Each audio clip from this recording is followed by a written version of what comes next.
Good afternoon, everyone.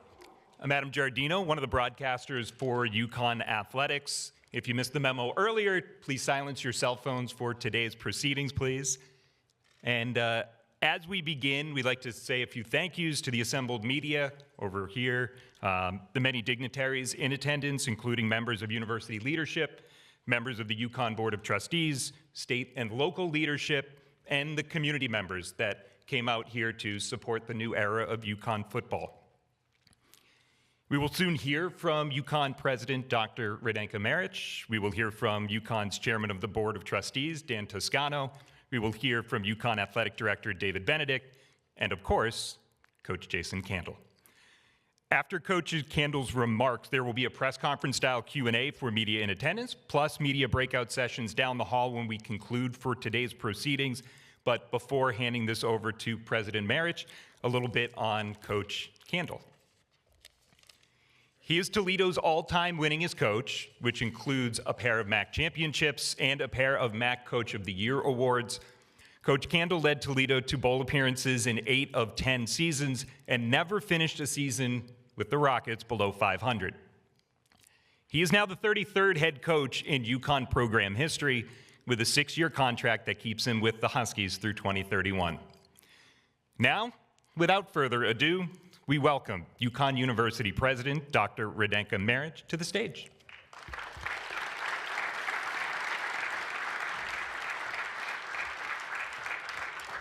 Avery promised me to help me, but she now changed her mind, so next time, Avery. So on behalf of all UConn Nation, we are thrilled to welcome Coach Candle and his family to our university, and we are proud that a coach of his caliber, with the record of his successes, will be leading our football program. UConn football has momentum, and Coach Candle will build on that momentum in the years ahead. There is true and unmistakable excitement about our football. As you can see, all people who are welcoming you, from leadership, donors, board of trustee, alumni, and everybody who loves Connecticut and who loves UConn. So you will find support everywhere. I heard from Nicole that some of her best friends are also Huskies, so that's great.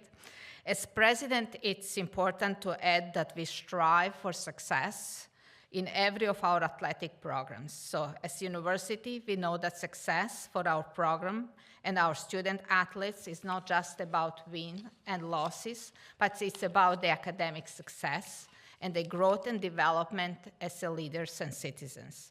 And our coaches play an incredibly important role in that effort. To that end, I was pleased to learn that Coach Candle's program at Toledo surpassed 3.0 grade point average in 9 seasons, and under your leadership, and in last 2 years, its success rate, graduation rate of over 94%. So I really want that round of applause for this amazing success.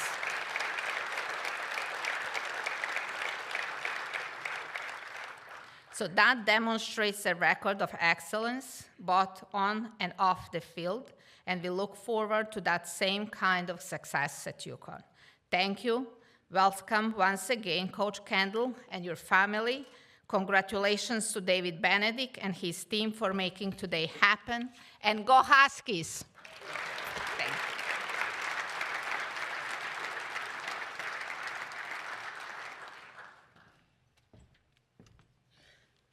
Thank you, President. Next up is a member of the UConn class of 1987, a chairman of the Board of Trustees, and an incredible supporter of UConn athletics, Dan Toscano.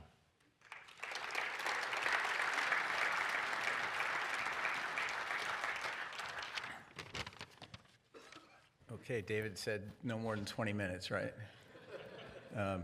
Good morning, everybody. Thank you for coming. Get this out of the way. There's one question that was in my mind going through this. How do you hire a head football coach? It's a simple question, but the answer is very complicated, I can assure you. I'll leave it to our incredible athletic director maybe to answer that question. My son Max reminds me all the time that my relationship with football is as a fan, not an expert. But I will observe that the answer to this question goes well beyond wins and losses. It incorporates leadership, culture, and shared values. And notwithstanding Max's comments, I actually do think I have a little bit of experience in those areas. And you all know, everyone who came out today, that UConn is a very unique place. It has its own ecosystem. It has its own aspirations. We aim high, higher than the world probably expects, and we win. Yes, we win, but we also win the right way. Students first is our North Star in everything we do. If you dig into Jason's background, you will see that he thinks and acts exactly the way we do. So I'm thrilled to be here today to introduce you to the next great UConn coach, Jason Candle. When you assess his success as a coach, be sure to pay attention to his leadership of young people and the culture that he created throughout his career. He shares our values. What is important to us is important to him. We know what works at the University of Connecticut, which has led to unprecedented success. I am certain that he is exactly the right person to lead our football program as we continue our descent. To Jason, Nicole, and these beautiful children, welcome to UConn Nation. And to Dave Benedict, the leader of our athletics enterprise, a huge thank you for identifying Jason and then getting this deal done.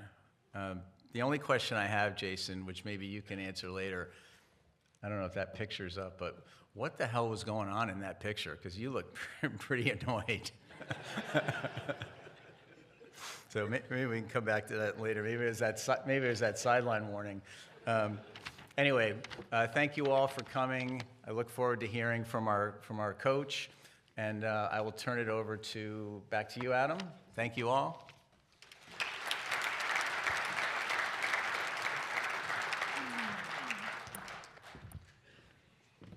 Next up, the man that was aforementioned, the head of the UConn Athletic Department, Athletic Director David Benedict, in his 10th year with the Huskies.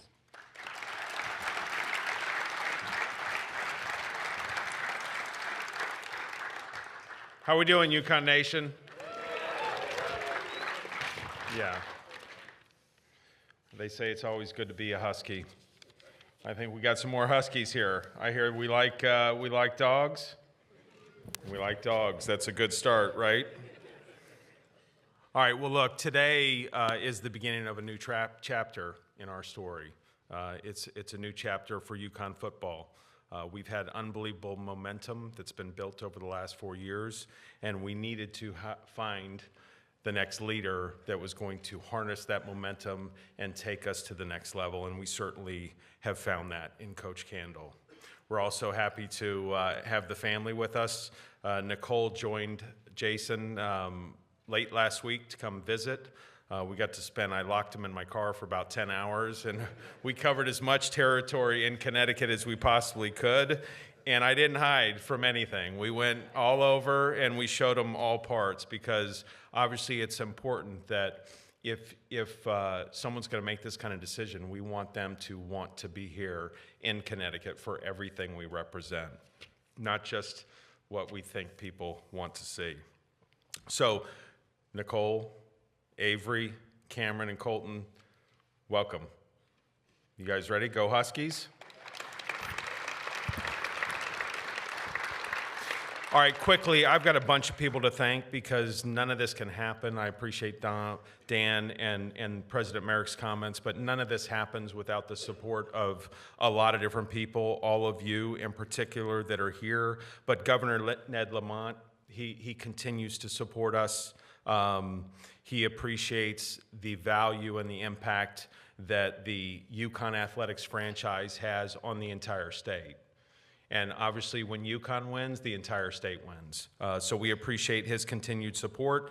Obviously, the president and Dan and all of the trustees. We've got some additional trustees here in the room. So thank you so much for your continued support and your investment in our student athletes and our athletic programs. Coach Wariema, we we were putting out the red carpet, and so who better to bring in than Coach Oriema, the ultimate closer. So his recruiting classes are pretty good. So I thought, hey, we're bringing Coach in, and we're going to see if this can help in a search for the next coach. And obviously Jason and Nicole are here, so I think dinner went pretty well. Mike Burton, I don't know if Mike Burton's here, but he's a former player of ours. And Mike Burton, since the onset of NIL in this new environment, has been the tip of the spear. And we couldn't be more appreciative of his passion for this program, his desire to jump in and help us with anything we possibly need. Doug and Sheila Elliott, both UConn alums, they are most generous of both their time and their treasure. They certainly played a role in welcoming both Jason and Nicole, and then certainly my wife Lisa, who I've been invisible for like the last 2 weeks. So hopefully I'll get to see you soon. And then my athletics executive team, certainly appreciate everyone's help. Your feedback along the way, and everything that you do to support me. And then finally, we've got a staff that's back at the Burton football campus or complex on campus, working through what's a very difficult transition. This is a crazy environment that we're all trying to figure out, and I appreciate Coach Gordy Samus and the rest of that staff as they continue to lead this program towards a bowl later this month. And then Parker, executive search, Daniel Parker. This was absolutely the craziest college coaching cycle that I can remember in my tenure. So I've been doing this for about 30 years now. I don't ever remember the kind of chaos that was going on. So having a partner like Daniel in this certainly helped us along the way and made us really efficient. So when we started the search, we set out to find an individual that embodies what we have come to admire from all of our head coaches that we have here at UConn. High character, integrity, loyalty, leadership, but not just leadership, but leadership that others will follow. There's a difference. You can lead, but you want people to want to follow you. That's what we found. We need fierce competitors. Everybody knows we've got fierce competitors here. We want a winner because we expect to win. He certainly demonstrated that over a long period of time. And then finally, we wanted to find someone that cares deeply about the transformative opportunities that we provide our student athletes on our campus when they come to us at UConn. So Jason was at the top of my list from the outset. And some of you may have read that certainly, I tried to make that clear when I went to Central Michigan to watch their final regular season game. I'm not sure what I expected to learn when I went there, but what I saw was everything that I expected. A well-organized sideline, coaches, student athletes competing, a physical team, a team that's capable of scoring and shutting people down, and that's exactly what I saw. I quickly learned after having some conversations that we were aligned in our thinking. We have the same type of goals that we will have for our football program moving forward. So with both high expectations and a belief that this football program can continue to be a great source of pride to our state, we were very fortunate that Coach Candle agreed to be our next head football coach. So Coach, come on up.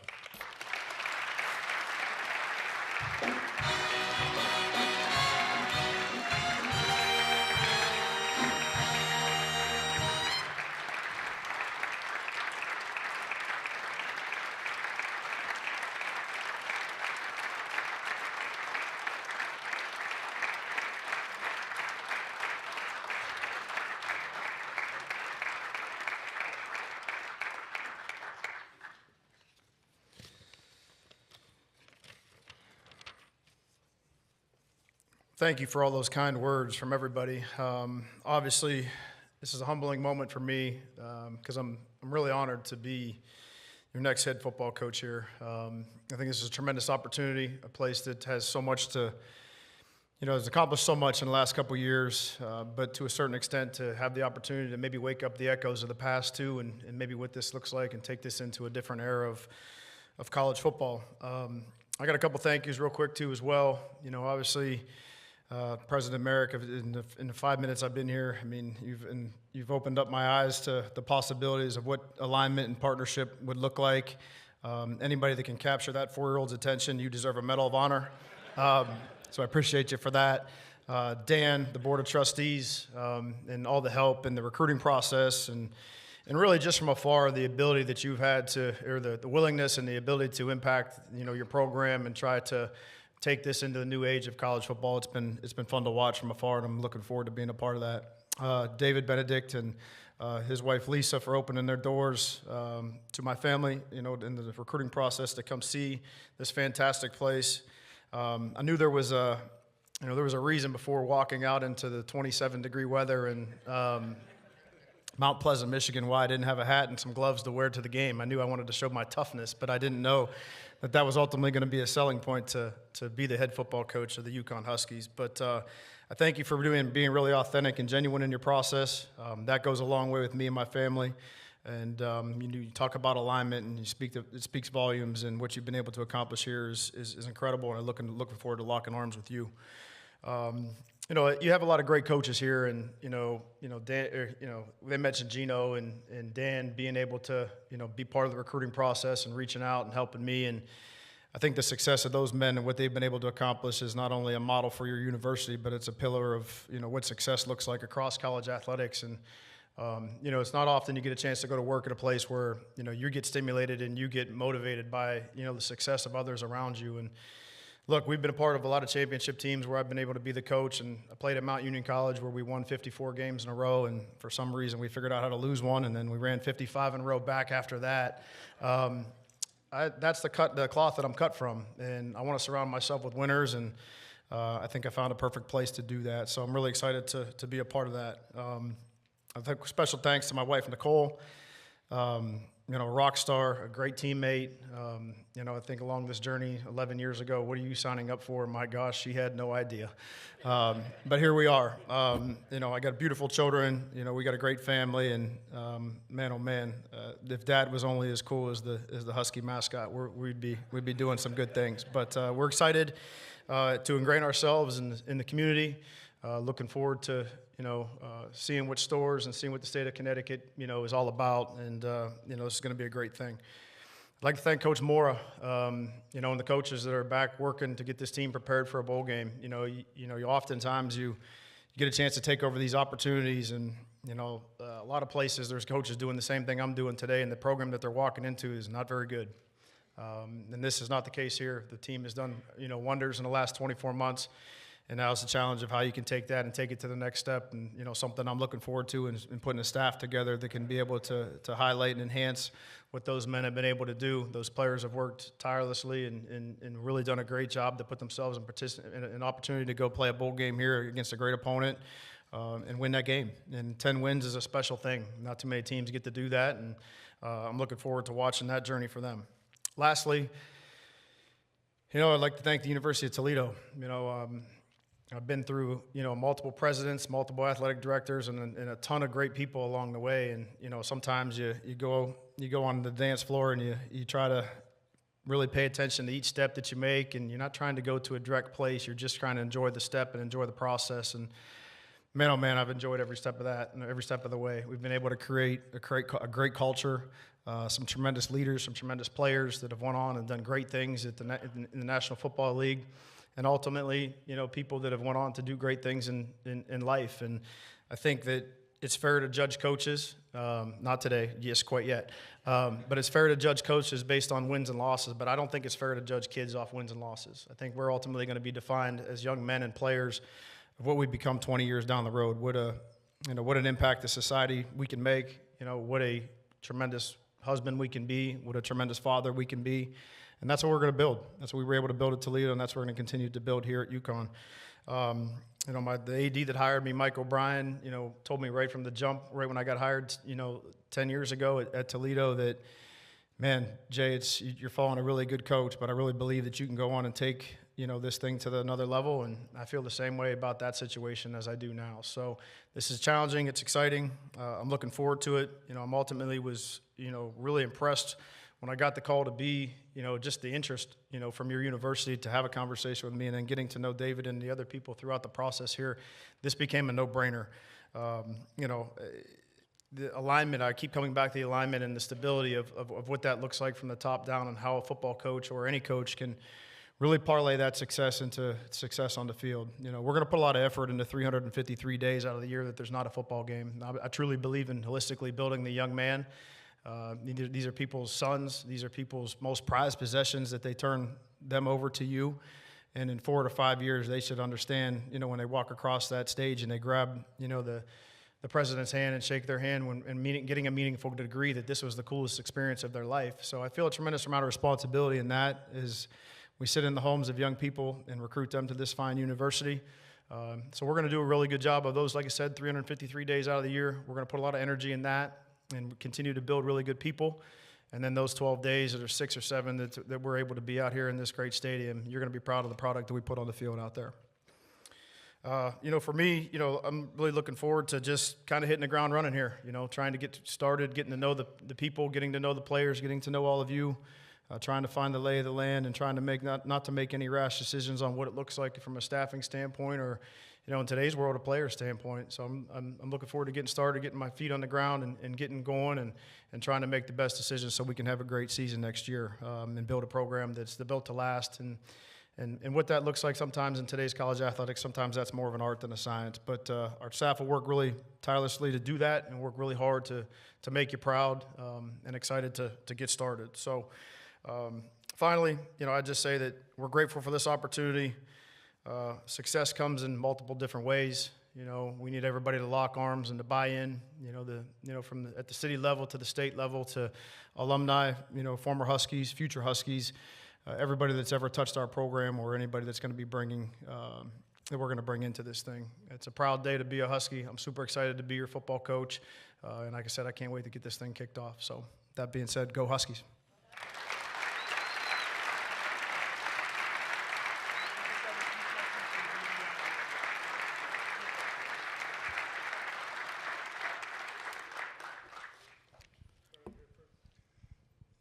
Over here, Coach, thank you. Joe Zone, Channel 3, the CBS station in Connecticut. When you and your wife were going over the reasons why we should take the job, maybe why you shouldn't take the job, what was the one thing that you said, we have to take this job? The people. I think it always comes back to the people. I think it's always, look, winning's hard, recruiting's hard, retention has become incredibly difficult. If you don't have great people around you, and you don't have the ability to have authentic relationships, this is a relationship-based business. It always has been. It always will be. It drives me crazy when I hear that, kids are different. Kids have changed. I don't believe that. I think that sometimes the people that are traditionalists, or the adults, sometimes they've changed maybe a little bit. And I think at the end of the day, kids want structure. They want support. They want a vision. They want to be able to stay connected to that vision. And if you don't have great people around you as the coach, you have no chance. So I think I would always go back to the people. And there's great facilities here. There's great things. Campus is awesome. Campus is great. There's so many things but it's not about bricks and mortar. It's about relationships, and it's about the people. Coach Joe Ruda with the Hartford Current. Just curious, what was it during this process that you maybe saw or heard that convinced you about the potential for this program? Yeah, I think I'd take it back to, you look for these opportunities. You have different positions or different job opportunities that may pop up, and it's not often that you get an opportunity to be at one that had a winning season, that has the foundation to grow. And I think you always ask yourself, can you make an impact, and can you enhance it, and can you make it better? And I think if the starting point is farther down the line, it makes for an easier transition. This is never going to be easy. Let's not get it confused. But I think a good foundation, what Coach Moore and his staff have been able to do to this point in time, the players in that locker room, and then obviously the alignment from the administration and how they see this thing going, I think it really aligned with how I see it, and what our goals would be.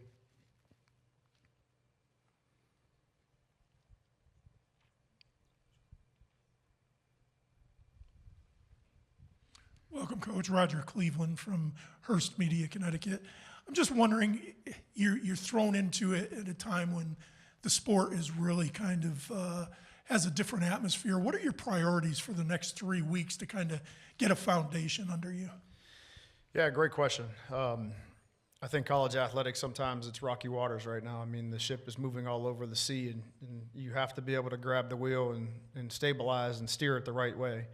I think things that are, you have to decide as the coach what is a little bit of a burning match, so to speak on the floor versus a burning home, and put energy in the right places, because there's really not enough hours in the day to pay attention and move, and chase the wind, so to speak. So, obviously we got to hit the ground running here of hiring a coaching staff. We got to be able to get some relationship formed with the current players. We got to be able to be ready to roll when the transfer portal opens up in January, and get moving as it pertains to building next year's team. Because, in the last 10 years, my tenure being the head coach, I've seen this thing change on how rosters are built and how they're constructed, almost every year. So you got to be able to adapt. You got to be able to overcome maybe the challenges, and I think that's, what's staring us right in the face right now.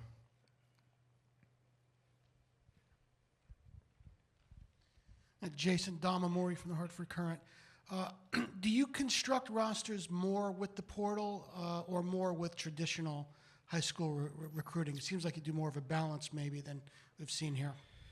Yeah, I mean, I think I'd take the same approach I would be to hiring a staff. You have to fit the institution. You have to understand the climate of the current environment that you're walking into. I was at a place for 10 straight years, and we were able to do an unbelievable job, and as good a job as anybody in the country in retaining our athletes. We've had 11 draft picks there since I've been the head coach, and we'll probably have 1 or 2 more this year.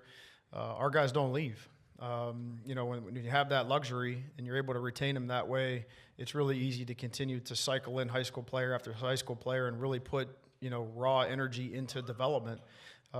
We can't get that confused. It's still about development. It's still about providing a plan for a young person to stay connected to and allowing them to, really feel that if they do what they need to do, they can be the best version of themselves right here at UConn. So I'd hate to sit here and not tell you the truth. The truth is these rosters turn over year in and year out, and we're into a new world that none of us are really totally familiar with. But the toothpaste is not going back in the tube.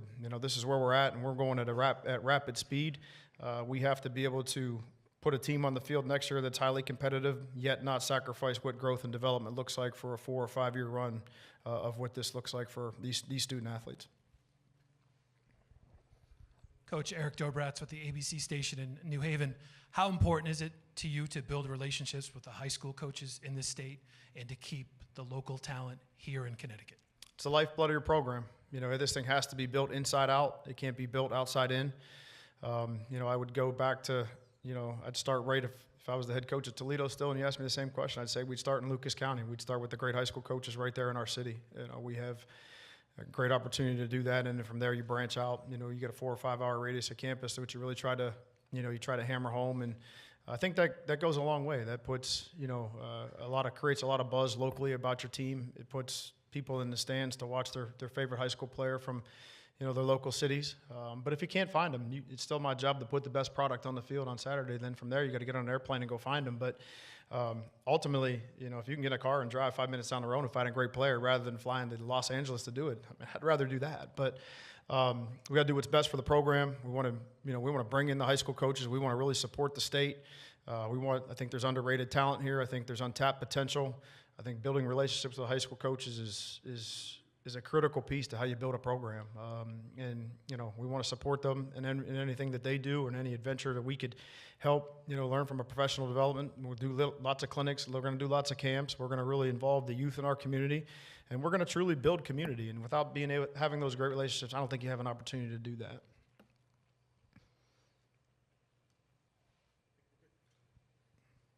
Thank you, guys. Appreciate it.